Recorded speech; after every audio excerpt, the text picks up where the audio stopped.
Bonjour à tous et bienvenue au nord-ouest de la Finlande, en Laponie, pour découvrir la Porsche Taycan dans des conditions assez inhabituelles, dans le froid polaire et sur de la glace vive. Alors si nous sommes venus jusque-là, c'est pour répondre à deux questions. La première est de savoir comment la Taycan se comporte sur de la glace où sont exacerbées toutes les réactions du châssis. Et la deuxième question consiste à savoir si on peut utiliser normalement une voiture 100% électrique dans des conditions extrêmes. La première sensation, c'est pas de son. C'est un peu déroutant, on n'a pas de vibration, on n'a évidemment pas de musique de V8, encore moins de V10, on n'a pas de vibration de flat 6, il faut juste s'y faire, mais en termes d'accélération, en tout cas, on sent qu'il y a énormément de couple, ça c'est la particularité de l'électrique, et on sent que malgré la masse, la voiture ne demande qu'une seule chose, c'est d'accélérer. On sent vraiment à chaque accélération, à chaque fois qu'on effleure l'accélérateur, on sent le couple instantané des moteurs électriques.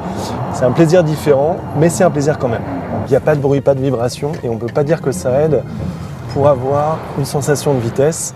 Il va falloir faire 100, c'est vraiment complètement différent d'une voiture thermique. L'autre particularité de la Porsche Taycan, c'est la répartition de sa masse entre les essieux. On a 50% de la masse totale sur l'essieu avant, 50% sur l'arrière. Donc ça a beau être une voiture lourde, c'est une voiture qui reste équilibrée. Et c'est justement cet équilibre entre essieux qui fait la différence par rapport à une Panamera par exemple, où on ressent davantage la masse perchée sur le train avant et qui la rend un peu plus pataude. Là on n'a pas cette sensation. Alors on est en pneu neige, on n'a pas de clous malheureusement, mais c'est déjà pas mal en termes d'adhérence. Il faut bien décomposer le mouvement, bien attendre que la voiture prenne de l'angle pour réaccélérer. Alors ça c'est une des limites de l'exercice, c'est une voiture qui est lourde, qui a beaucoup d'inertie et qui vous emporte. En clair, ça glisse au démarrage, ça glisse dans les virages et ça glisse au freinage. Il faut doser l'accélérateur et il faut doser les freins également. Avec cette pédale de frein qui a un contact qui est un peu spongieux, qui est un peu déroutant au premier abord à vrai dire. On a les roues arrière directrices qui favorisent la maniabilité et l'agilité. On a le système Torque Vectoring qui autorise une meilleure adhérence et on a surtout l'ensemble des systèmes électroniques qui sont très fins sur la Taycan et qui sont très efficaces, il faut bien l'avouer. Alors là, c'est une partie du circuit qui est très étroite et avec 2 mètres de large et beaucoup d'inertie, il faut doser.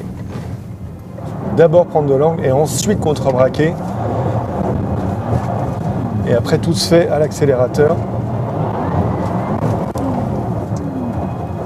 Ce qui est un peu perturbant, c'est la direction. On n'a pas du tout le même feeling que sur un Boxster ou une 911.